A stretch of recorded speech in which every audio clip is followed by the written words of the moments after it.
Hello and welcome to our brand new podcast, Polter Gossips. My name is Tyler. I'm Chloe, and obviously, as you can tell, we are siblings, and we decided to start this spooky little podcast. Yeah, we've always kind of been into like spooky stuff. We love horror movies. We actually have a lot of like paranormal experiences ourselves that we'll talk about at some other point. And we thought, what better way to kind of jump onto social media than to actually start our own podcast and talk about something that we're really passionate about. We've always wanted to go ghost hunting and we've tried. We've tried and failed. So why not talk about people who do? So we started this podcast. We kind of have a fun framework. We're going to do two different types of conversation in this. We're going to have myself talking more about like the true crime aspects of it, the actual murders or deaths that happened at specific haunted locations. And then I'm going to talk about the actual ghosts at these locations and the hauntings that they do.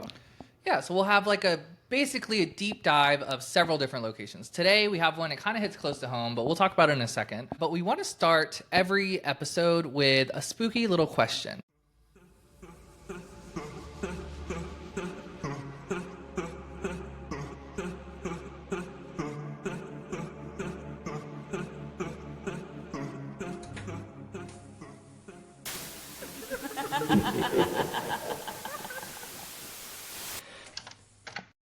Today, I've decided that I'm going to start us off, and I have two spooky little questions for Chloe. Number one, do you believe in ghosts? What if I said no? JK, I'm kidding. I obviously believe in ghosts, as we kind of said that we've had a lot of ghost experience.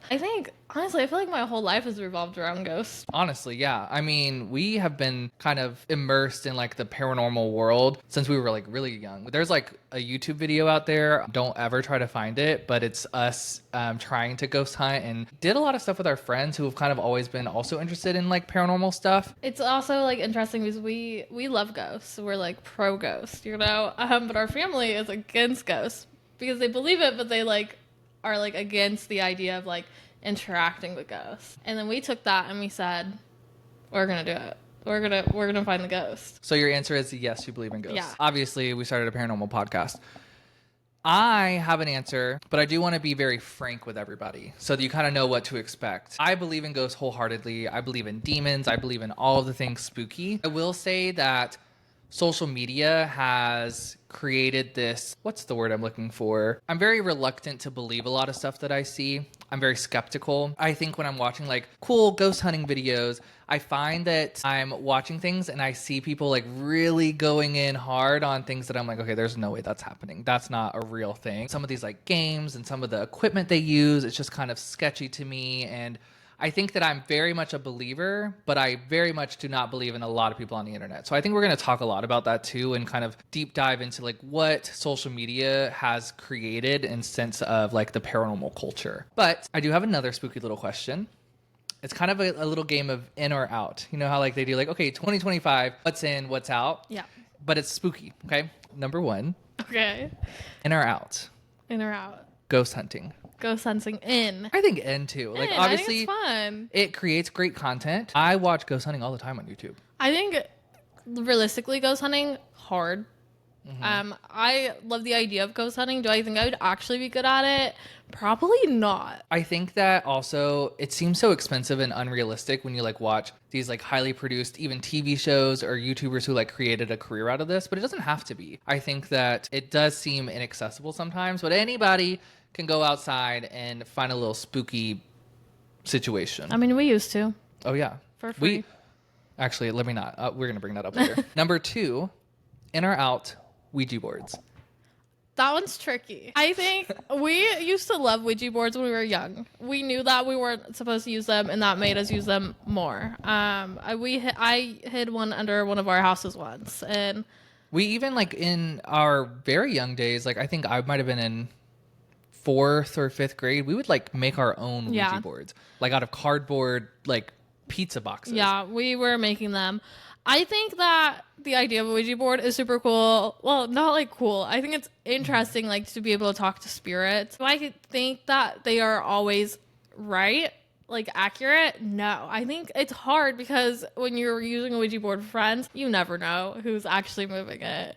Yeah. I don't know about the validity of Ouija boards. I'm going to vote that they're in for the novelty of them. They're like fun. I think they're a fun time. They're fun to have. I agree. Number 3, the word is dowsing rods, I think is how you say them. But you know what those are? I know. Okay, dowsing rods, if you're not familiar, are like these 2 metal rods. And like you've probably seen them on TikTok live of people, if they cross each other, it's yes or no. I'm not really sure. And if they go out, it's yes or no. I also don't know which one's which.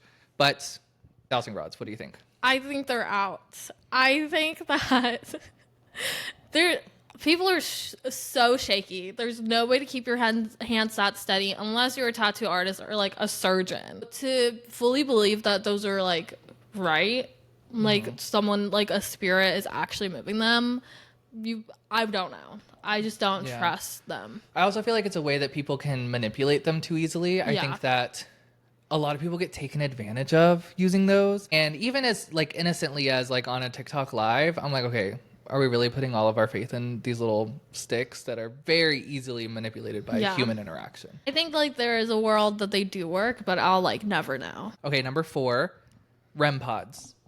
REM pods, if you're not familiar, they're like a little device. They can capture temperature changes as well as like if a spirit is like close to them, like physically close. I think REM pods are in. I think they're, well, I'm not like really techie or like really science, like I don't know like really like fully how they work. Like I know like the gist of it, but I think that they're one of the more accurate like ghost hunting equipments. Yeah, I agree. I think that it's very entertaining to watch. What I will say is, and I'm again speaking to the content side of things, when people are making content about like if they're sitting in a hotel room and they're trying to like talk about the history and then they have like a REM pod behind them and it's just constantly beeping, that's like very frustrating for me as a viewer. But I think in the actual like aspect of ghost hunting, I think they're really cool. I think that it shows like the interaction that the ghost is having or spirit or whoever. And I think that it's a fun way to like really capture that.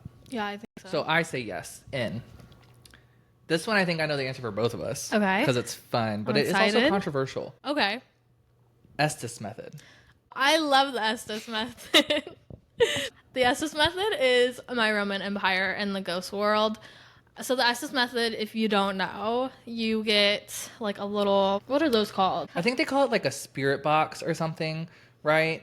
Yeah, Right? so to do the Estes method, you have to have someone blindfolded and you have to put headphones on them. And in the headphones, they are constantly going through different radio frequencies and words get spit out at them. And whoever is not under the headphones and blindfolds, they are pretty much communicating to the spirits through you. So they are asking questions and they are talking. And as you're sitting there blindfolded and under these headphones, it's kind of like you're in like a space, like a third space kind of. Like you are completely blocked out from everything. So you are just saying words that are coming into your ear and you don't know like what any of it means. Right. But the people around you, they are actually getting to have conversations with spirits. Yeah, so like you ask questions and the person who is sitting blindfolded will like say those words. And what I will say is I've seen a lot of videos of the Estes method and I think that sometimes it's like random and it doesn't make a lot of sense. So in order for this one to actually feel valid, there has to be like intelligent responses. There needs to be intelligent responses when, like if I ask how many people are in the room and if the person doing the Estes method says lemonade, in order for you to like take it seriously, there needs to be intelligent responses. I have seen a lot of videos of people doing the Estes method where it's been super cool. I have never done it. I would love to. I think the Estes method is in and I think it is always in. I agree. I think the Estes method is in. I think it's really fun. I think you just need to be careful on what you believe as far as like what I said, the intelligent responses. Okay. This next one's also controversial. I love that.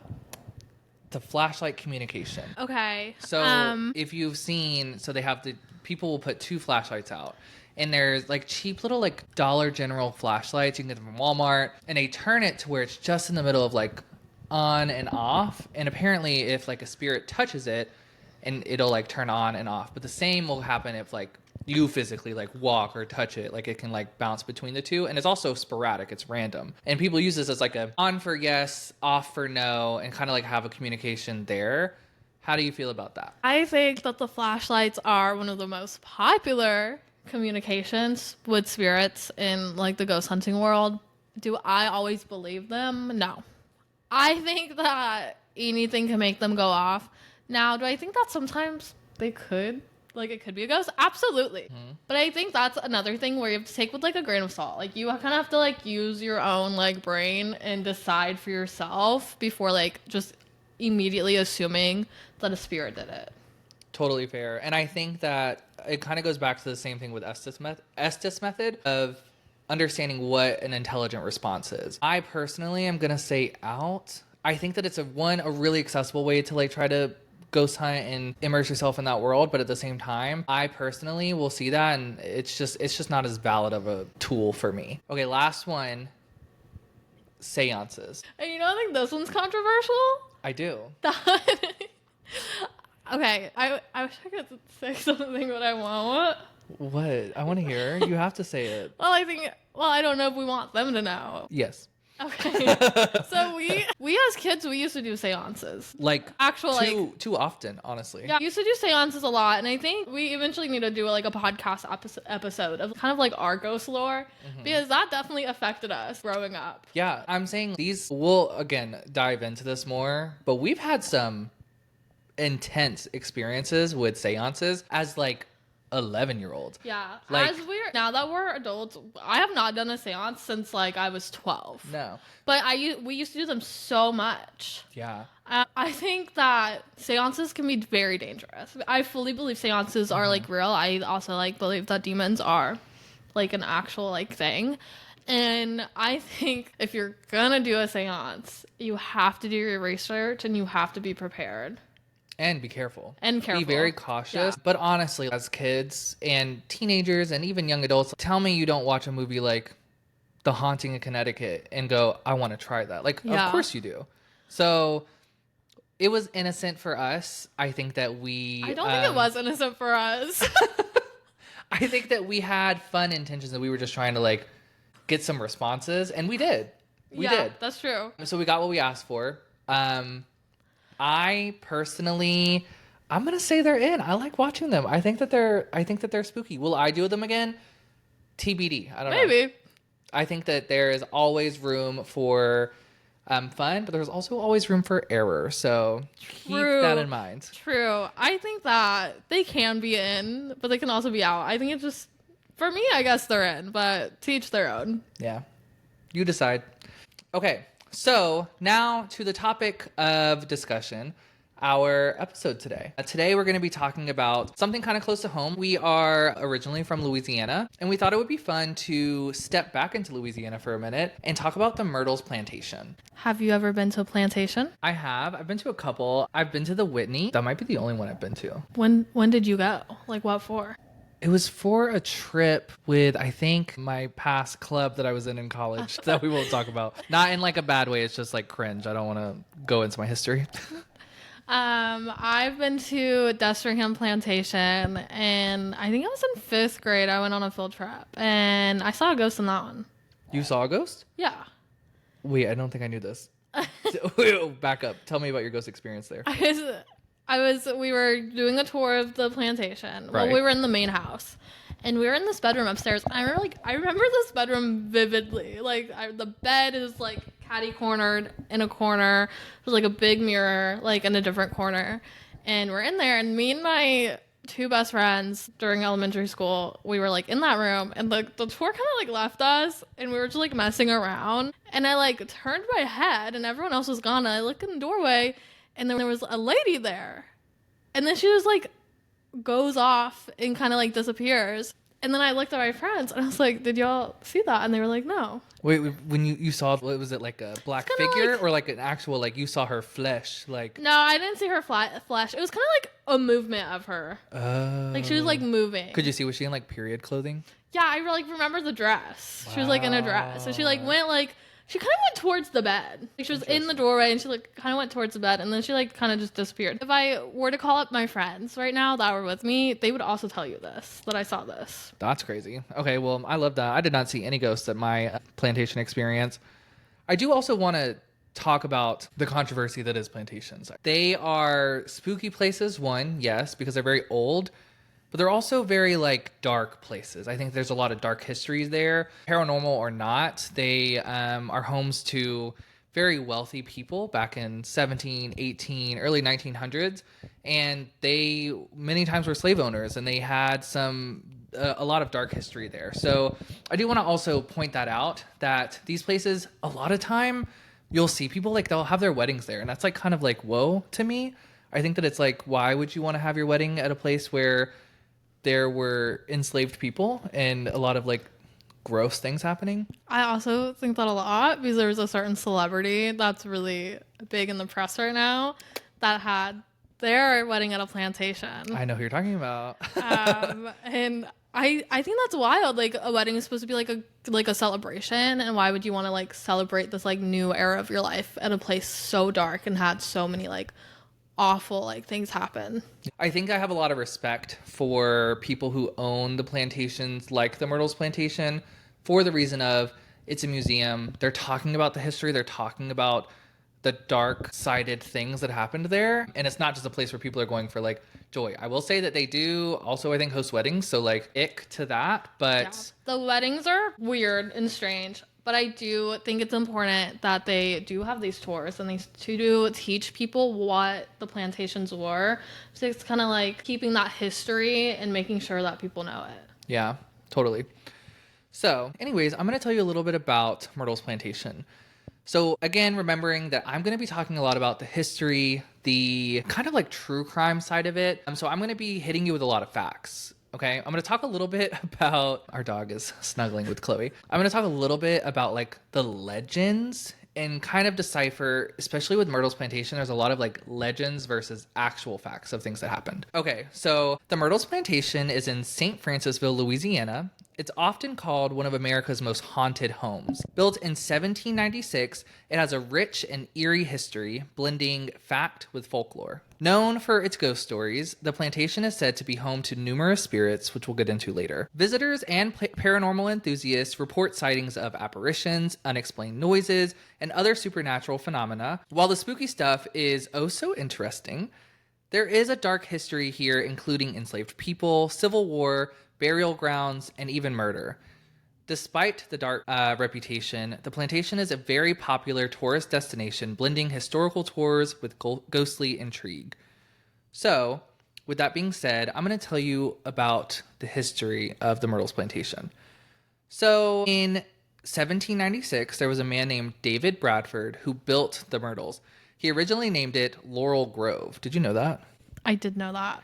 Oh, from your own research? Or no, because I feel like it's safe to say that I know a good bit of knowledge on Myrtles Plantation because I grew up in Louisiana. That's fair. I personally didn't know this. I didn't know that it was named Laurel Grove at first. So David had a law student named Clark Woodruff who would later marry his daughter, Sarah Matilda. So Clark is married to David's daughter. Clark and Sarah Woodruff would end up taking ownership of the Myrtles, at the time being a Laurel Grove, and would go on to have 3 children, Cornelia Gale. I love that name. James and Mary Octavia. Pretty names. Oh, I like that. Yeah, pretty. The plantation was bought by Ruffin Gray Sterling in 1834 and renamed the Myrtles. So it was not the Myrtles until 1834, which is, 40 years after it was originally built? And then so Sterling himself actually expanded the house significantly, adding new wings, creating a more refined, grander design. Sterling later died in 1854 to tuberculosis. He's kind of irrelevant. We don't really talk about him a lot in this. But he did leave his plantation in the care of his wife, Mary Cobb, who managed it for quite a while until she actually died later. So Mary and Ruffin had a child named Sarah. Okay. So Sarah was married to a man named William, which we're going to talk about a little bit too. So that's kind of like the history timeline of before Myrtles was what it is today. So I'm going to dive deeper into these families and why they're important. I want to go and do a deep dive of Clark and Sarah Woodruff. Clark and Sarah, again, Clark married Sarah. Sarah was the daughter of David, who built the Myrtles. Okay, so we're talking early time Myrtles. Yeah. So Clark and Sarah Woodruff ended up taking ownership of the Myrtles. They have 3 children, again, Cornelia, James, and Mary. And they also, as we know from the history, did have enslaved people on their property. Now, there is a legend that is probably the most famous. If you know anything about the Myrtles, this is what you know. The legend of Chloe. Chloe is probably the most famous ghost at the plantation. She was enslaved by the homeowners. So Clark and Sarah had 2 daughters at the time, Cornelia and Mary, and they were pregnant with James. While Sarah was pregnant, I guess Clark was not having his needs met in the way that he thought was appropriate. Typical man. And he allegedly was having an affair with Chloe, who was enslaved on their property. So Clark is said to have been pushing himself onto Chloe. Chloe was obviously not going to turn him down. This kept her in the house. So she would indulge him in these needs that he wanted to have. According to the legend, eventually Clark grew tired of Chloe, and he began initiating sexual acts with a different enslaved person on their property. So this drove Chloe to be paranoid, and she decided that she was going to eavesdrop on the family during a conversation that they're having with someone else. I don't know if they're relevant. Okay. So they're on the other side of this door, and Chloe's like peeking in, like listening at the edge of the door, right? She's got her ear up against it, and she gets caught. Her being caught, their solution to this situation was to actually cut her ear off as a punishment for being nosy, basically. That's so awful. Yeah. So again, according to the legend, Chloe then started to wear like a wrap on her head. Apparently it was green, and she would do that to cover up her ear that was cut off, the scar that was left, I guess. Okay, so skipping ahead a little bit, now that this has happened, Chloe has realized that she's kind of on the rocks with the family. They're not really fond of her. She's back out working on the land. She's not getting the attention that she was getting initially. So, allegedly, she decided that she was going to bake a cake for the Woodruff family. While baking this cake, she added in an ingredient that is lethal. She added in oleander leaves, I guess that's how you say it, and her intentions were unclear. Okay, we weren't sure. Is Chloe doing this to just kill the family off them? Or is she doing this to, I guess, make them sick and nurse them back to health to try to get back in their good graces? I think that's the 2 scenarios that people are thinking were probably going on in their head. I think people lean to, they thought that she was trying to make them sick to nurse them back to health. I thought would make the most sense. If she wanted to get back in like their good graces, she wouldn't want to murder them. Right, exactly. So she gave them the cake, and her plan to get back in their good graces was starting off great because they got sick, but it backfired because the cake allegedly killed Sarah Woodruff and her 2 daughters within hours. And was this while Sarah was pregnant? Yes. So she technically also killed the baby. I guess. Actually, I'm not sure on that, because I guess the son... To be honest, I knew about that. Okay. Like, that's everybody. Like, if you're familiar with Myrtle, you know about that. But I didn't even know that, like, there was a 3rd child. I never knew that Sarah was pregnant. Yeah. They don't ever really talk about that. Well, she was pregnant with James. But what I will say, this plan that she had with her allegedly murdering Sarah and the 2 daughters, plot twist, Clark didn't eat any cake. And so that's a little, spooky. Clark is now aware that you murdered his entire family. That's going to be super awkward, super stressful. But also at the same time, that really didn't do anything, according to this legend, because Clark didn't do anything about it. What is said to happen next is that the other enslaved people were concerned about retaliation from Clark because he was still alive. Yeah. So they took Chloe's fate into their own hands, drug her out of bed one night, and ended up hanging her and then tossing her body into the river. That's an awful way to go. Right. So that is kind of the legend of Chloe. But what I want to also talk about is what actually happened. Okay, let's hear it. So let's break down the facts. Chloe didn't happen. It's just fake news, according to the documents that are on file. Now, it could have happened, and it might not have been reported. And I think that's kind of where people have, like, discourse, is that a lot of people believe in this Chloe story because they feel like they see apparitions that make sense of this green turban that she wore, and they see her. I don't really know. I didn't read too much into that because that's obviously what you're going to talk about. Yeah, you just wait. Okay. Well, according to public records, Chloe did not, in fact, kill the family. She might have been there, but there wasn't any record of her doing this poison cake. In fact, on record, the wife and children actually died of yellow fever in the 1820s. On record, did not die from eating this cake. But that could have been a cover-up. Who knows? Maybe they were like, we don't want on, like, in the press that our family was murdered by someone that we had enslaved in our home. Like, I don't know, maybe it was like some kind of like touchy subject for them. Yeah, I also think that like maybe it is fake, but I also think that in that time period, it was hard to keep accurate records. Yeah, that's true. There is actual murders that happened on the plantation, or should I say one murder, okay? So it's said that there's 10 murders on the plantation. There's only one documented case that actually happened. So if we remember, there are several families we talked about. Mary Cobb Sterling owned the home, passed it off to her daughter, Sarah, and son-in-law, William Winter. As far as the story goes, this is what is actually documented. There's a little bit of exaggeration in this one too, but we'll see. So William Drew Winter was a lawyer. And the husband of Sarah Winter. He was managing the Myrtles Plantation at the time of his death. On the evening of January 26th, 1871, an unidentified man on horseback approached the plantation and called out for Winter. Hey, Winter! Come here.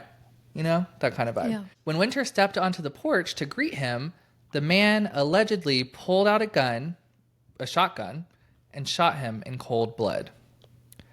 According to legend, Winter staggered into the house, climbed 17 steps. I'm sure you heard this already in your research. Climbed 17 steps on the staircase before collapsing and dying in his wife's arms. Historical evidence suggests he actually died on the porch. Okay, I've also heard that. I've heard William Winter. Obviously, everyone knows about Clay, but if you know a little more about Myrtles, William is someone you know of. Like, right. Even before I did my research, I knew William and I knew the 17th step. Mm-hmm. But I also, in my, like, research, I also saw that that's just, like, kind of a myth. At least that's, like, people are saying it's a myth that he actually died on his porch. But I mean, honestly, 1871, who knows what happened? Yeah, I think that's the thing with a lot of cases like this. That's so long ago that we'll never know. Yeah, I agree. Well, anyways, there was a murder trial, and they actually did find someone who was like their top murder suspect. He went by the name of E.S. Weber. He was identified as Winter's killer, but there was no conclusion ever recorded, leaving Winter's death unsolved in the terms of justice. So we don't actually know if Weber went to jail for it. According to documentation and what we have on record, it's an unsolved murder.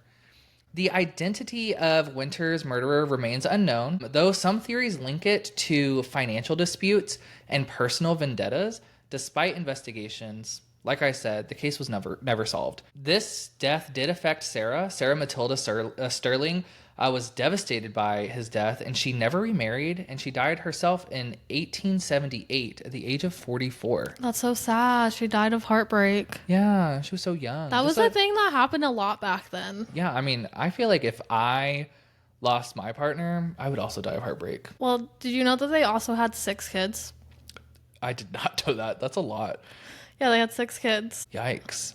Wow. Well, RIP to William. Maybe some really badass investigator is going to solve your murder 200 years later. 200 years later. Likely not.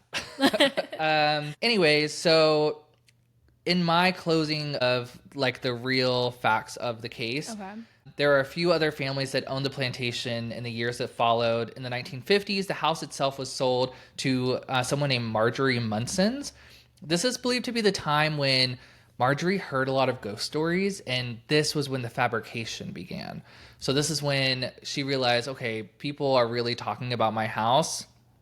She really leaned into it. They always do. Right. So apparently the plantation, again, went through a few other ownership changes in the 1970s before being bought by James and Frances Kermeen Myers, who ran the plantation house as a bed and breakfast. The current owners, John and Tita Moss, continued to have open house for tours and for overnight guests. So they currently own it in what Myrtles Plantation is known today. It's kind of like a almost like a hotel. They do tours, more of a museum-y vibe. But that is where we are as far as what the plantation looks like now. Wow. So that is my side. So I'm really curious to hear what you have about kind of the hauntings. Let's get ghosty in here. Let's get ghosty. Now, I know Tyler talked a lot about a lot of these not being true, but I'm going to talk about just what like is alleged. Do I think that sometimes energies can be like created in these haunted places? Yes. And I think that's like a deeper conversation that I won't go into right now. I agree. I think that with everything I said, I'm not saying I don't believe in it. I'm just saying what is documented. Okay. Yeah. Do I think that Chloe's probably haunting her ass around Myrtles Plantation? Probably. She's probably spooking everybody. Okay. But all I'm saying is on paper, who is she? Yeah, that's so fair. So as we know, there are a plethora of ghosts at Myrtles Plantation. Do they all haunt the place? Like, I don't think haunt is the word that I would call it, because a lot of them are just living their best ghost afterlives. They're just kind of just doing their own thing. But there's one that I'll start off with where you don't really see her. A few people have claimed to see her. It's really rare. Her name is Cleo. So there's a Cleo and there's a Chloe. Is Cleo a spinoff of Chloe? So Cleo, from my research, is a voodoo priestess. Oh, got spicy. Okay. At least she was. Maybe she still is in the afterlife. I don't know how the afterlife works, but Me neither. Cleo was a voodoo priestess, and she was called by William and Sarah Winter to help out with their daughter, Kate. Okay. So, as I said, the Winters have 6 children. Well, they had 6 children. So, Kate was 3 years old. And if you don't know, yellow fever ran rapid in Louisiana for a bit. So if you don't know what yellow fever is, it's a disease caused by mosquitoes. Myrtles Plantation was actually built right before the big outbreak of yellow fever. So a lot of deaths were seen at the plantation from yellow fever in kids. Well, that's how other Sarah Yeah. and her children died, was yellow fever, not this cake. Yeah, so yellow fever was the thing. Well, some people, it's interesting because some people, if you look up Kate Winter, they say it's yellow fever, and some people say it's typhoid. So it's kind of like a mix of like what actually did it, but that's just what I know. This brings up like other thoughts to me about like we don't actually know what's happening because what 18 whatever there wasn't good documentation sources, which makes me think of other things that aren't documented well. Okay, and I'll just let you read between the lines there on who knows what really happened before 2004, honestly.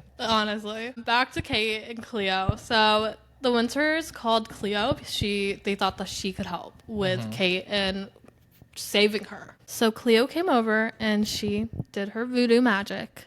Right. And she fully believed that she saved Kate. And she told them that Kate is saved and she will go on to live. And she was bought into her own voodoo, right? Yeah. Okay. But the very next day, Kate died. She passed away. Expected. So obviously... Sorry, it's not funny. It's just, I'm listening. So obviously, her parents did not love that. Right. They were not happy about it. I'm sure Sarah was devastated and William was angry. He got some men and they went and they found Cleo. They brought Cleo back to the plantation and they hung her. Shut up. So William's a trash human. Yeah. I mean, honestly, most people back then were. All of them were back then. But William, from what I'm hearing, if this is true... Yeah, if this is all, like, just what I found, so there's, like, no, like, telling what I'm almost actually wondering, happened. Like, what if this unidentified man who came and got him, what if that was connected? What if he's like, oh my God, you killed Cleo. I loved Cleo. I have to avenge her death. Yeah. So it's not, I assume that he killed Cleo for like either punishment or revenge or just for grief, you know. But there's actually a portrait in Myrtles Plantation of Kate, and half of her, it's weird. If you like get a card and you cover half of her face, she looks like really healthy. Her hair is really full, like her face looks like really nice. Then you cover the other half and you can like see like the yellow fever in her and making her like look really sickly.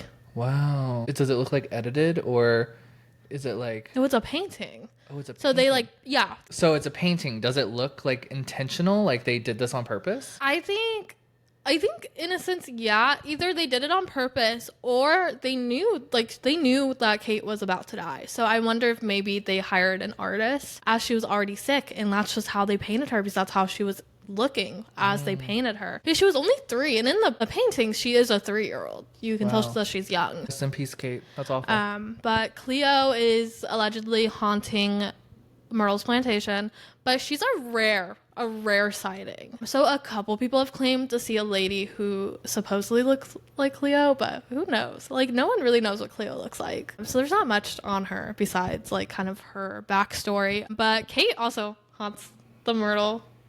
She is your typical 3-year-old doing kid stuff. She jumps on beds. She runs around at like 3 a.m. and she like laughs and giggles. Okay, so Kate sounds like it's weird because it's like a big fear of like ghost children. Like they're spooky. Like in movies, The Shining, I don't know, all kinds of like horror movies that like kind of fixate on paranormal features are like ghost children, and they're always scary because in the eyes of movies and lore, they're always like demons. Yeah. But if it's like an actual child, almost like charming in a way. It's like cute. It's cute, but it's so sad to like think about. She's just this forever 3-year-old. Yeah. Who's just constantly in a state of like not realizing probably that she's been there for over 100 years just as a ghost. That's true. There are other ghost children in the plantation. There's not a lot known about them, so I like to imagine that they're all just hanging out, you know. I want to say that there are a lot of ghosts in Myrtles, but it's interesting because there are no like bad ghosts. Like there are no mean, evil like spirits in Myrtles. They were all just kind of vibing. They like don't really like mess with anyone like in like any like type of rude way. I think Chloe is probably the only one that like does things to people, and I'll jump into Chloe right now. Wait, so before you do, so you're saying that this is like a peaceful haunting? Yeah, like they'll do cute little tickles behind the ear, but there's not any like not really they're not really like touching people. Oh wow, okay. Yeah, I mean maybe like a rare occurrence. I know there's like a lot of like get touched. There's a lot of like evidence on like images and stuff. Yeah, but there's not like any thoughts of like demonic presence. No, I have not read anywhere they're like demonic spirits or any like malicious like activity. I think that the way that some of these people died in real life, like I would not have blamed them if they did come back to be evil, but they didn't.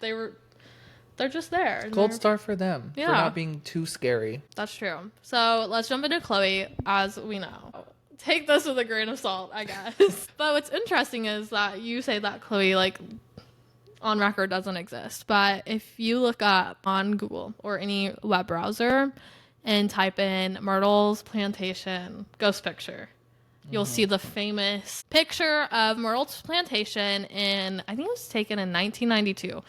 At least that's what I found. It was really hard to figure out when this picture was taken. Not a lot of documentation on like what year, but I think it's 1992 this picture was taken. And in between two of the buildings, you can see a woman there. And she's like has a turban on her head, and people claim that this is Chloe.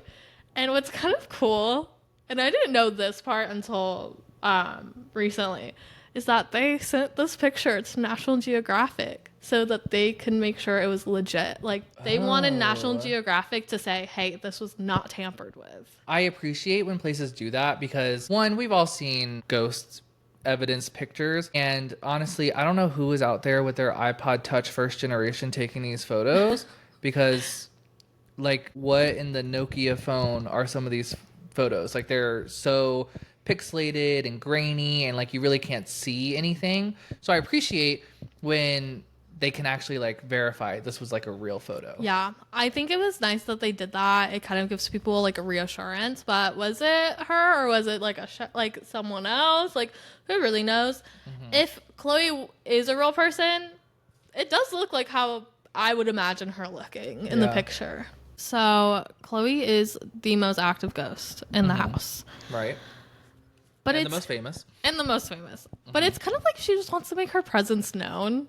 She just wants to be part of the activities. She just wants to be a part of the conversation. Yeah. And Chloe, you are. Check your Wikipedia. I kind of like wonder, like, okay, so they do ghost tours at Myrtles Plantation, obviously. And during these ghost tours, people always say that Chloe's flickering lights, opening and closing doors. Ooh. She's moving objects around. There's like one claim that she like started undoing sheets on a bed. Cool if she did, you know. I actually hate that when you like are in bed and then like one corner pops out and then you try to put it on without actually getting off the bed and it never works. Yeah. Chloe, if you ever do that to me, not you, Chloe, other Chloe, I would be very upset if we ever visit the Myrtles Plantation. But this wasn't like while someone was sleeping. This was while they were on a tour and they were like in a bedroom. Oh. The sheets were just like moving, like maybe the top sheet. Right. But it makes me wonder if like now that she's in this afterlife, like this spirit, if she feels like she has a sense of freedom. And that she gets to like kind of roam around the house and the grounds, because a lot of people claim to see her like roaming around the gardens and around like all of the grounds. She's mainly in the main house, which makes sense because that's where she was for a lot of her time. But it just makes me wonder if maybe she just feels like she has a sense of freedom and she can like hang out when with she people. was alive, Clark and Sarah had it, and in the afterlife, Chloe is she's like the madam of the house. Yeah. Now. Okay. My favorite thing about Chloe is that this is so silly and I think it's iconic, is that when people stay over and they like spend the night at Myrtles Plantation, she steals one of their earrings. Like out of their ear or like off the dresser? I think it's like out of their ear. I think it's like if they have jewelry laid out or like in a bag, she takes one of their earrings. And the people who work at Myrtles will find just one singular earring like in the chandelier, like on the fireplace. And they even have like a display case now in Myrtles Plantation of all of these single earrings that they put, when they find it, they just put in there and they call it like Chloe's treasure chest. Okay, so if I got my earrings stolen by Chloe, first of all, rude. Second of all, can I go back and look at this shrine of Chloe's earrings and be like, hey, can I see the lost and found? Can I actually have, look, see, this is That's my favorite earring. My grandma gave that to me. Thank you. Can I have it back? Is that an option? I wonder if she does it in like a playful way. She only has one ear, so it's kind of like she's like, I can only have one. I forgot about the ear. Sorry, it's not funny. Chloe, that is really awful that happened to you. But that's kind of iconic. She said, okay, I get one ear, so do you. You only get one earring. Sharing is caring. I just think that's really fun. I like would not be mad if I woke up and found my earring like in the treasure chest, you know? As long as, it's not too expensive, you know? Yeah, well, I mean, mine are from Target, so. I don't wear expensive earrings. My little hoops are, I'm pretty sure, courtesy of Target. These are my most expensive earrings, and I think they're like $60 because they're like real silver. Well, mine were like $24.99. Well, I keep these in like nonstop, so I had to get really good ones. Chloe's just chilling, and she's just playing pranks, and I think I love her. Okay, cool. So she's an icon. She's a legend. She is the moment. Yeah, exactly. Okay. But enough about Chloe. Let's move on to William Winter. The only factual ghost we probably have. That's true, but his like claim of haunting, I guess, is, I don't know if it's true. If he did die on the porch, because his haunting is all like, so Winter's what they claim is a residual haunting. Okay. So if you don't know what that means he's basically stuck in a time loop. That sounds awful. Yeah, so he's reliving his tragic death over and over and over again, and he cannot interact with the living because he technically doesn't even know that he's dead. So he just relives this moment over and over and over again. So constantly walking up the stairs after being shot? Yes. Oh, wow. So he probably lives like the whole moment. So like from the porch up the steps, because people claim to hear footsteps going up the steps, and it always stops at the 17th step every time. What determines, like, if you die and become a ghost, what makes you a Chloe where you can roam free versus a William where you're like trapped in this time loop? Like, that seems like more of a punishment, which actually would kind of go back to if he was as awful of a person as he's said to be. That's true. If he did actually kill Cleo, is he getting punished? Yeah, it also makes me wonder. Because this is like a thing that is like common in like spirits, at least that I've seen, that a lot of them do like live in this time loop. And I just think I'd want to opt out of that. I would like to check no for I would, that, ma'am. if I turn into a ghost, I don't want that. I don't want it. Yeah, no, living in a time loop, unless it's a never ending like visit to Chili's, I don't think I'm into that. Yeah, a triple dipper. Constant cheese pulls? Yeah, no. I think that's the only thing I'm into. Yeah, I would hate to be shot over and over again. But it also makes me like wonder, like, does he actually like function? Like, I just don't understand how that works. You know, like does he have no thoughts? Like, Oh yeah, because I Or guess is if it you like- don't know that you're dead, like, do you even know that you're doing it over and over again? yeah, I just like don't know. Huh. And it kind of makes you think. It like makes you wonder. Yeah. I actually Regardless- hate thinking about the afterlife. It's my least favorite like I know, topic. it's kind of spooky. Speaking of, we do have this podcast called Poltergossips where we talk about the afterlife. So welcome. No, I hate thinking about the afterlife for me. For me. All I can hope is that in my afterlife that I get to be some cool topic of conversation on two podcasters' minds, I guess. You'd be an evil spirit, so that could very well happen for you. Thank you. They'd be ghost hunting you. I think, actually though, but do I want to be a topic? Because I feel like most of the people who die in these ways are like pretty tragic, like awful deaths. There's lots of different ways that you can think of. Like I could be a ghost, or I could climb the ranks into demonology. I think that I would be a pretty cute demon. You know what? That makes a lot of sense for you because you're either going to be a demon or you're just going to be an evil ghost. And Well, let's just hope that in our afterlife, we get to be a cute little topic on Two Cuties podcast. you for sure. I see that for you. Um, Did you know that they filmed the movie The Long Hot Summer at Myrtles Plantation?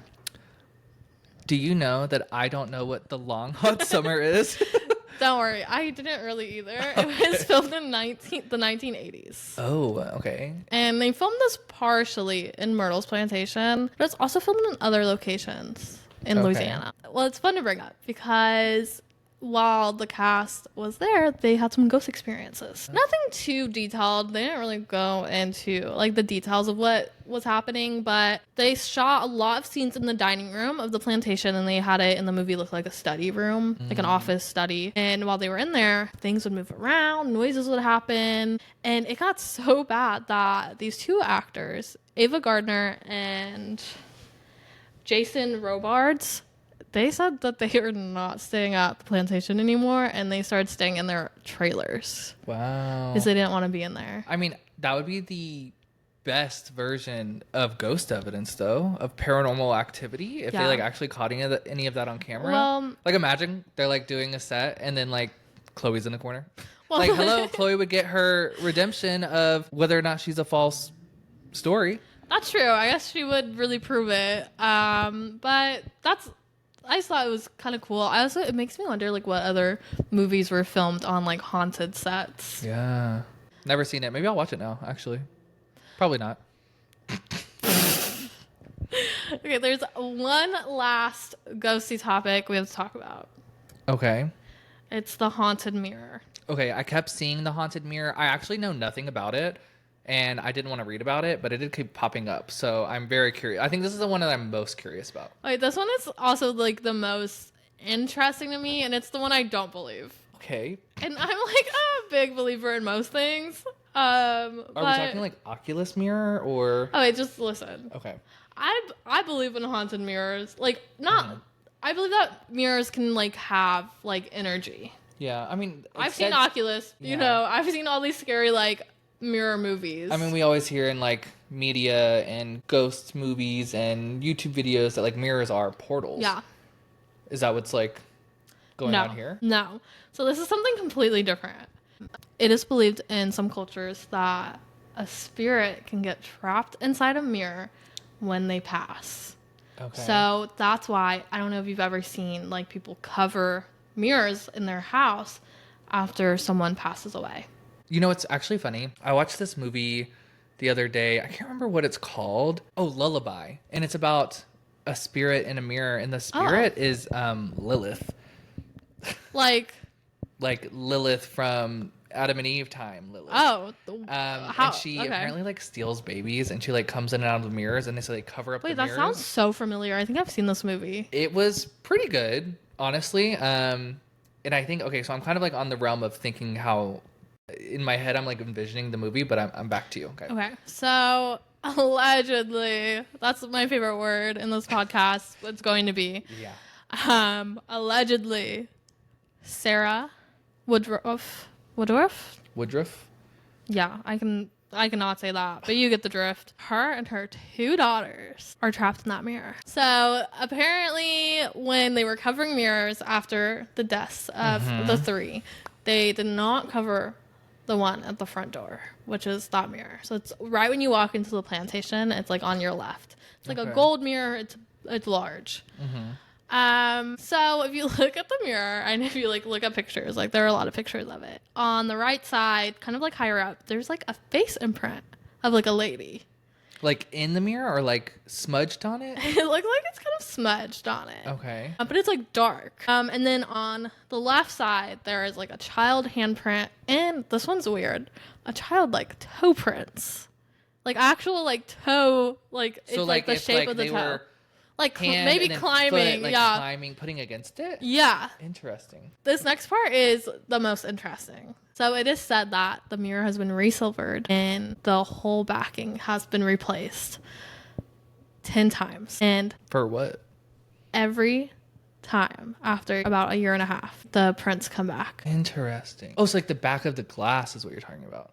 Yeah, I guess. And the prints come back, and this is like fact. Like this is what is said by Myrtles Yeah, Plantation. so I saw this. I saw that like that explanation of the resilvering and rebacked on a YouTube video of a tour guide saying that Okay. at interesting. Myrtles Plantation. Well, that's spooky if that's true. So That they're just like trapped in the mirror forever, like for all of time. Yeah. Wow. So That's sad. That would be. I don't know what's more sad: being trapped in a mirror or being trapped in a loop. I don't know actually. Like if I'm in a loop, I don't really know. So we've got like allegedly 3 different types of haunting. Yes. All in the Obviously, same area. there's probably more Because the- hauntings. Well, it's interesting because the mirror is right when you walk in, and the stairs are too. But And I Chloe's don't. just running off. Yeah, she's wherever everywhere. She wants.